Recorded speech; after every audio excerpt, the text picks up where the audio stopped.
Think Hollywood only hid queer stories in whispers and shadows? Think again. While the Hays Code tried to scrub every hint of rainbow from the silver screen, rebellious filmmakers found ways to smuggle forbidden love into epics, dramas, and art house masterpieces. Some got banned outright. Others sparked riots. All of them changed cinema forever. Ready to discover the films censors tried to bury? Let's dive in. Number 1. Ben-Hur, 1959. Ben-Hur isn't just about chariot races and Jesus cameos. This sword and sandals epic starring Charlton Heston hides one of Hollywood's most notorious coded romances. Director William Wyler and screenwriter Gore Vidal secretly told Stephen Boyd, who played the villain Masala, that his character was Judah Ben-Hur's scorned former lover. The entire conflict driving this 3-hour spectacle? A bitter breakup between two men who once shared everything? Heston claimed he never knew about this layer, but watch their scenes again, and the chemistry is undeniable. The smoldering glances, the emotional devastation when Judah rejects Masala's advances, it's all there hiding in plain sight beneath the biblical veneer. This wasn't just subtext, it was a full-blown romantic tragedy disguised as a religious adventure. The film won 11 Oscars and became one of the highest-grossing movies of its era, all while sneaking past censors who were too focused on the crucifixion to notice the heartbreak between the two leading men. Gore Vidal later confirmed the intentional coding, making Ben-Hur a landmark in queer cinema history. It proved that even the most mainstream, family-friendly blockbusters could carry revolutionary undercurrents, and audiences ate it up without even realizing what they were watching. The film's legacy endures not just as a technical marvel, but as proof that love and desire couldn't be completely erased, no matter how hard censors tried. Number 2, Spartacus, 1960. Spartacus made headlines when it finally defeated the blacklist by crediting screenwriter Dalton Trumbo, but it caused even bigger waves with a scene that got butchered by censors and took decades to restore. In the infamous oysters and snails sequence, wealthy Roman Crassus, played by Laurence Olivier, attempts to seduce his slave Antoninus, portrayed by Tony Curtis. The conversation is drenched in double meaning as Crassus discusses his appetites, making it crystal clear he's propositioning the young man. This scene was considered so scandalous that it was completely cut from the original 1960 release in many countries and heavily edited in others. The sequence didn't resurface until the 1991 restoration, and even then, Olivier's dialogue had to be re-recorded by Anthony Hopkins because the original audio was lost. Director Stanley Kubrick filmed this moment with deliberate eroticism, framing the power dynamics and desire with stunning clarity. The scene is essential to understanding why Antoninus flees and joins the rebellion. His rejection of Crassus's advances becomes an act of resistance. Spartacus wasn't just fighting for freedom from slavery. He was creating a world where love and dignity weren't commodities for the powerful. The film's willingness to address same-gender desire in ancient Rome, even obliquely, made it a target for censors worldwide. Yet it remains a monumental achievement in cinema, a film that dared to acknowledge that queer people have always existed and always fought for liberation alongside everyone else. Number 3, Cat on a Hot Tin Roof, 1958. Tennessee Williams's scorching play about repressed desire and family dysfunction got thoroughly sanitized when it hit the big screen, but not even Hollywood's best efforts could completely erase the queer heartbreak at its core. Paul Newman stars as Brick, a former football star drowning in bourbon and self-loathing after the death of his best friend Skipper. In the play, it's explicit that Brick and Skipper shared something deeper than friendship, and Brick's refusal to acknowledge those feelings contributed to Skipper's demise. The film dances around this, turning Skipper into a vague ghost and Brick's anguish into generic masculine crisis. But Newman's tortured performance tells the real story. Every bitter glance, every bottle raised in toast to lost love, every moment of cruelty toward his desperate wife Maggie, played brilliantly by Elizabeth Taylor, reveals the truth. Brick is a man destroyed by internalized shame and forbidden feelings he can't name. Director Richard Brooks in the studio fought censors tooth and nail to keep even these veiled references, knowing that removing them entirely would gut the story. The compromises infuriated Williams, who felt his vision was betrayed. Yet the film still managed to convey the devastating cost of living in denial. Elizabeth Taylor understood the assignment perfectly, playing Maggie as a woman fighting desperately to compete with a dead man for her husband's attention. The film earned 6 Oscar nominations and became a massive hit despite, or perhaps because of, its simmering undercurrents of unspeakable longing and regret. Number 4. A Streetcar Named Desire, 1951. Elia Kazan's brutal adaptation of Tennessee Williams's masterpiece brought raw emotional power to the screen, but censors forced brutal cuts that damaged the story's honesty. While the film is remembered for Marlon Brando's animalistic Stanley Kowalski and Vivien Leigh's devastating Blanche Dubois, the censored material involved Blanche's late husband, whose ending was a direct result of her cruelty when she discovered him with another man. In the play, Blanche walks in on her husband with a male lover, confronts him with disgust, and he immediately takes his own life. The film waters this down to vague references about her husband's weakness and shame, robbing the story of its most powerful tragedy. Blanche's guilt and self-destruction make far less sense when you don't understand she drove someone she loved to despair through her inability to accept who he truly was. The censors also forced cuts to dialogue that made Stanley's violation of Blanche even more explicit, and references to her past that involved entertaining soldiers were deliberately obscured. Despite these mutilations, the performances remain shattering. Vivien Leigh won her second Oscar for embodying a woman collapsing under the weight of loss, lies, and Southern Gothic decay. The film was banned in several countries and sparked outrage from religious groups who found even the sanitized version too frank about desire and violence. Kazan later expressed regret about the compromises, but the film's power endures, a testament to Williams's genius and the cast's fearless commitment to the darkest corners of human experience. Number 5. Walk on the Wild Side, 1962. Walk on the Wild Side might have the most iconic credit sequence in cinema, a prowling black cat moving through alleys. But the film itself prowls through forbidden territory that drove censors absolutely wild. Based on Nelson Algren's novel and set in 1930s New Orleans, the film follows Lawrence Harvey's Dove as he searches for his lost love in a house of ill repute run by the formidable Joe, played by Barbara Stanwyck. But the real revelation is Capucine's character, Hallie, and her intense relationship with Joe, which the film presents as clearly romantic. Joe's possessiveness and jealousy over Hallie aren't subtle, and their scenes together crackle with tension that goes far beyond professional concern. This was one of the first mainstream Hollywood films to explicitly acknowledge a romantic relationship between women, even if it had to frame it within the context of the establishment of questionable virtue. The Production Code Office went ballistic during production, demanding rewrites and edits to remove or obscure the nature of Joe and Hallie's bond. Director Edward Dmytryk fought to keep the relationship visible, knowing it was essential to the story's emotional power. The film's jazz score by Elmer Bernstein perfectly captures the sultry, dangerous atmosphere. Walk on the Wild Side was banned in several states and heavily censored internationally, with many countries cutting entire scenes to eliminate any hint of female desire. Yet it became a cult classic and an important marker in LGBTQ cinema history, proof that queer women existed in Hollywood stories even when they were supposed to be invisible. Number 6. The Fox, 1967. The Fox exploded onto screens just as the production code was gasping its final breaths, and it didn't hold back.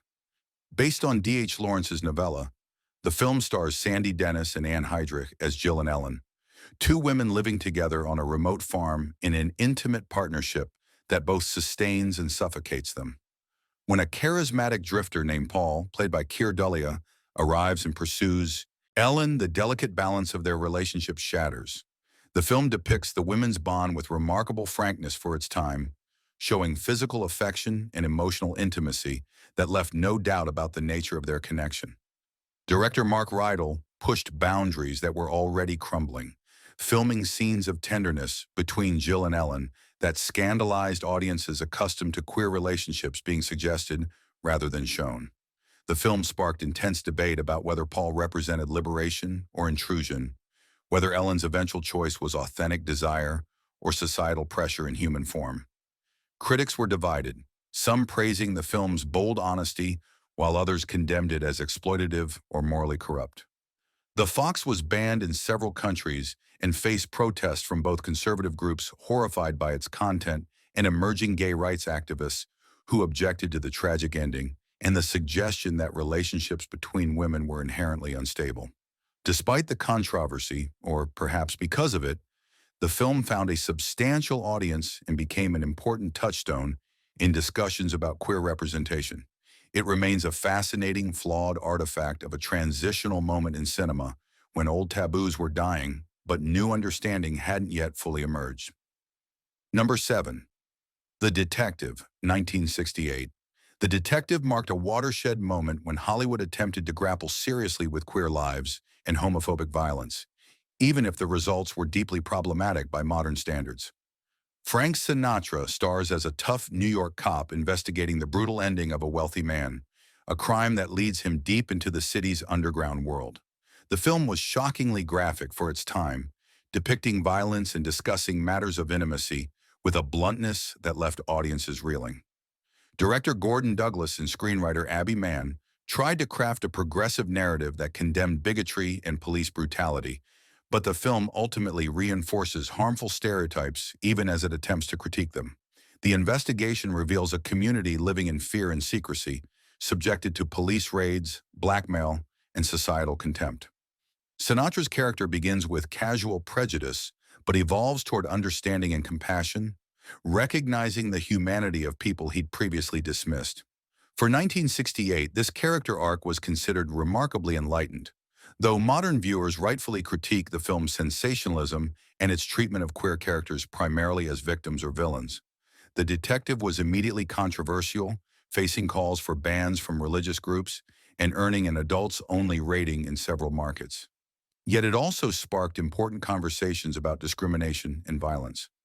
The film's willingness to name and show aspects of queer life, however imperfectly, represented progress from the complete erasure of earlier decades.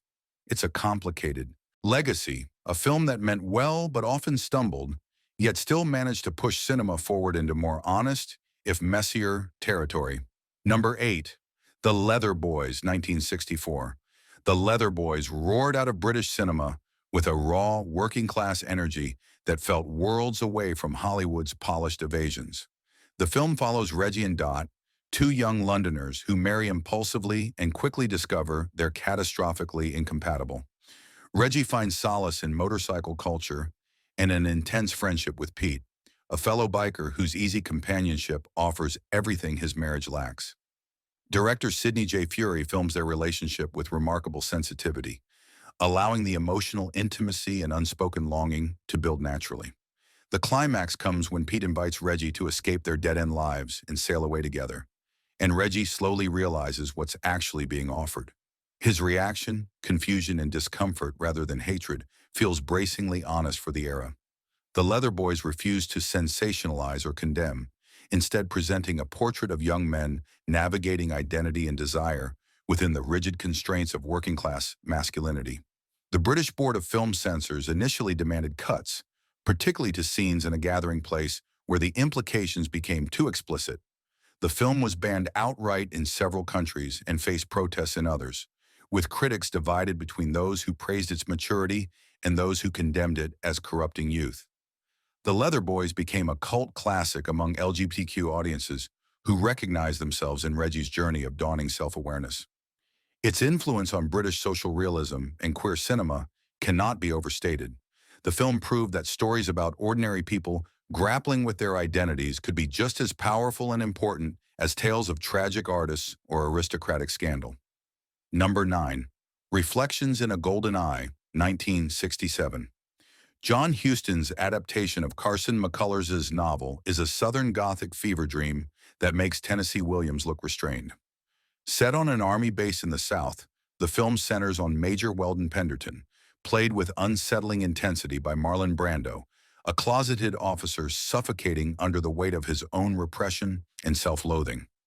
Penderton becomes obsessed with a young soldier who breaks horses and sneaks into the quarters of his wife, played by Elizabeth Taylor, to watch her sleep. The film's exploration of twisted desire, voyeurism, and the violence born from denial creates an atmosphere of oppressive psychological horror. Brando's performance is deliberately uncomfortable, portraying a man whose inability to accept his own nature has curdled into something dangerous. Houston filmed the entire movie with a golden filter, giving everything a sickly, dreamlike quality that emphasizes the unreality of the characters' emotional lives.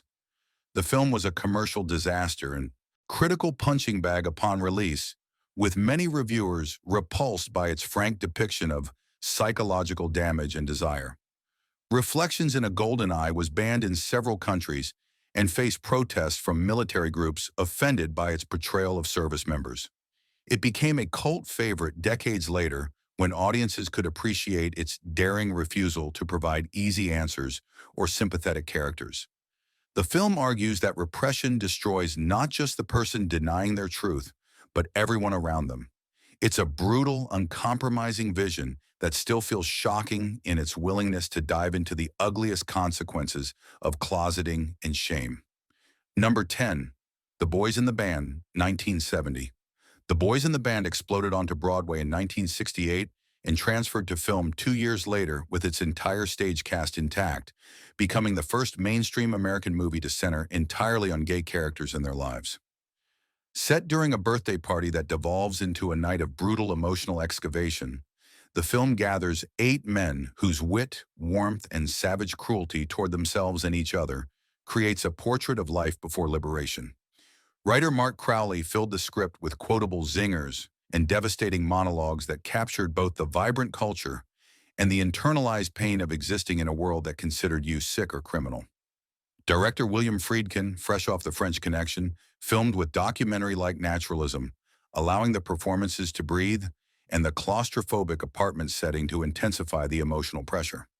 The party game that structures the second half, where guests must call someone they truly love and confess their feelings, becomes an ordeal that strips away every defense and leaves the characters raw and exposed. The film sparked enormous controversy within both mainstream culture and emerging LGBTQ activism.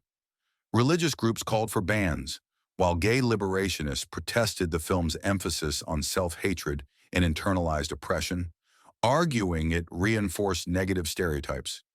Yet many found the film's honesty revolutionary, its refusal to sanitize or apologize for complex, flawed human beings.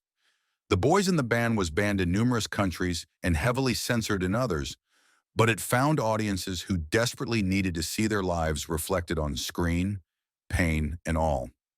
Its legacy remains contentious and powerful, a time capsule of a specific moment when visibility came with a heavy emotional cost.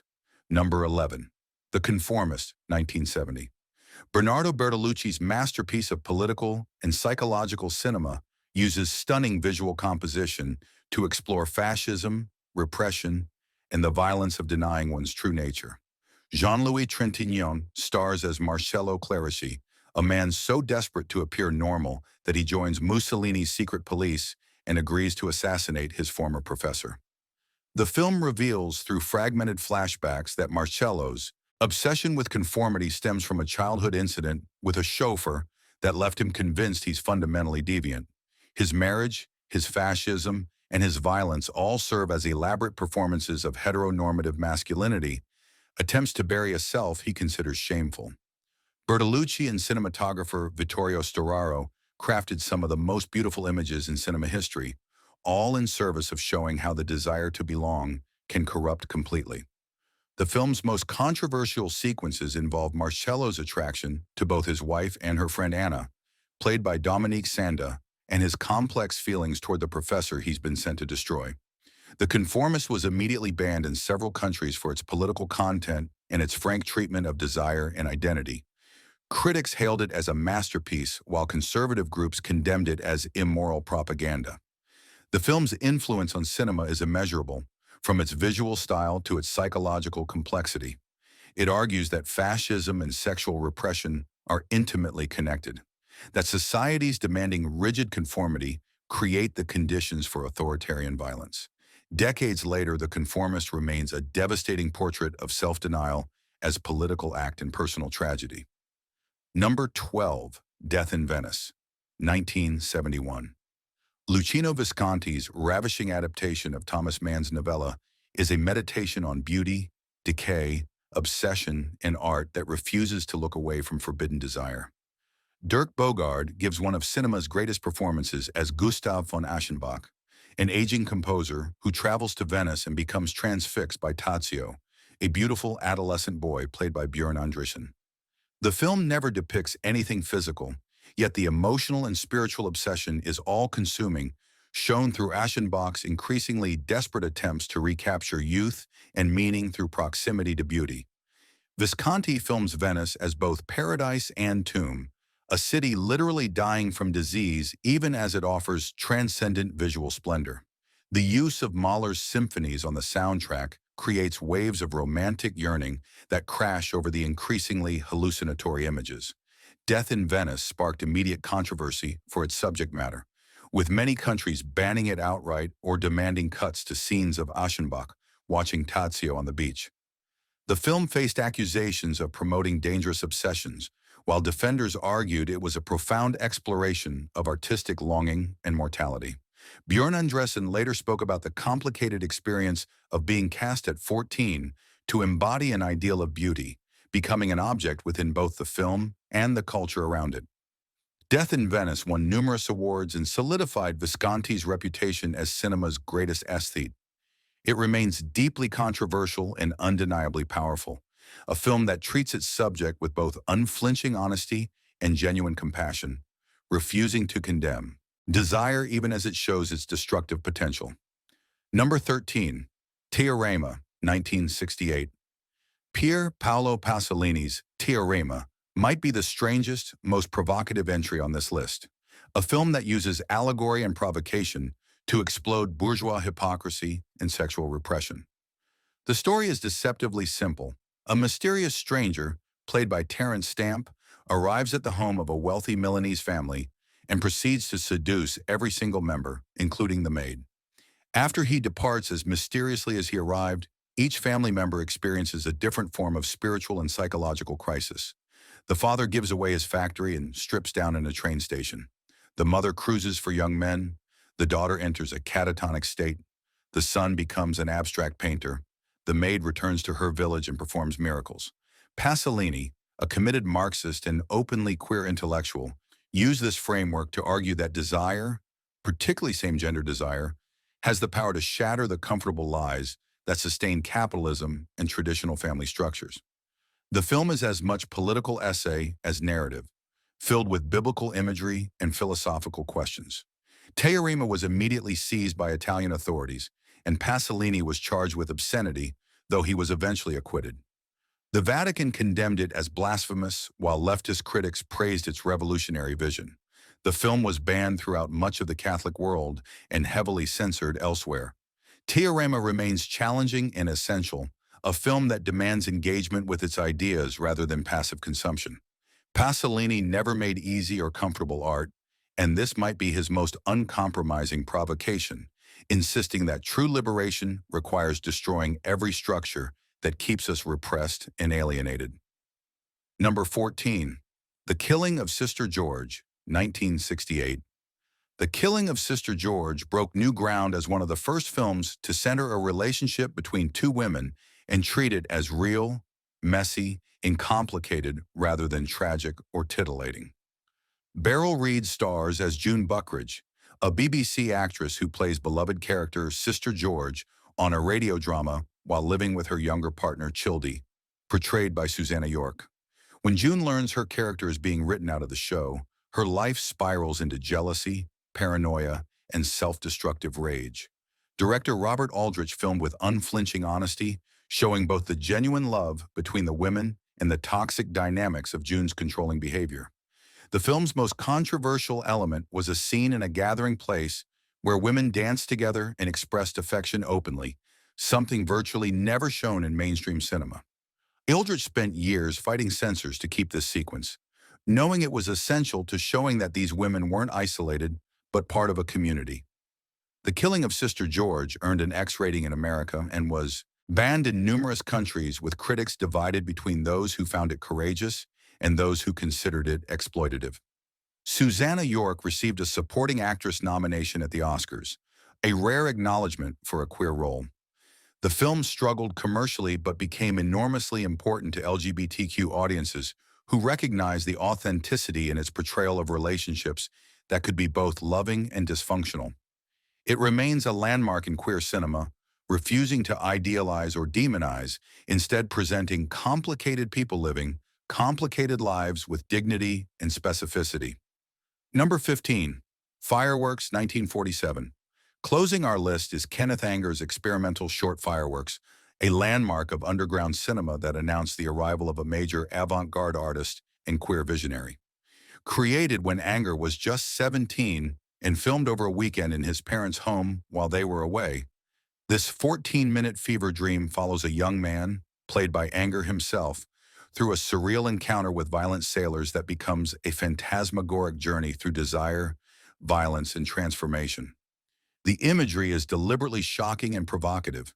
Shattered milk bottles standing in for broken flesh, a flaming heart, Christmas tree ornaments replacing damaged eyes, and a final moment where a sailor unzips his pants to reveal a Roman candle that erupts with fireworks. This isn't subtle symbolism, but raw, confrontational expression of queer desire and the violence society inflicts on those who dare to be different. Fireworks was immediately seized by police in California, and Anger was arrested on obscenity charges, though he was eventually acquitted when the judge ruled the film held artistic merit. The short became legendary in underground cinema circles, influencing everyone from Andy Warhol to David Lynch. Anger made dozens of experimental films over the decades, but Fireworks remains his most notorious and arguably most powerful work. It proved that queer cinema didn't need Hollywood's permission or approval, that artists could create their own visions and find audiences hungry for honesty and beauty that mainstream films could never provide. These 15 films prove that queer stories have always fought their way onto screens, even when censors, governments, and moral crusaders tried to erase them. From ancient Rome to 1960s London, from Southern Gothic mansions to avant-garde dreams, these movies refused to be silenced. Which of these shocked you most? What other banned classics deserve recognition? Drop your thoughts in the comments and let's debate this. Were these films banned because they were too honest, or because society was too afraid to face the truth?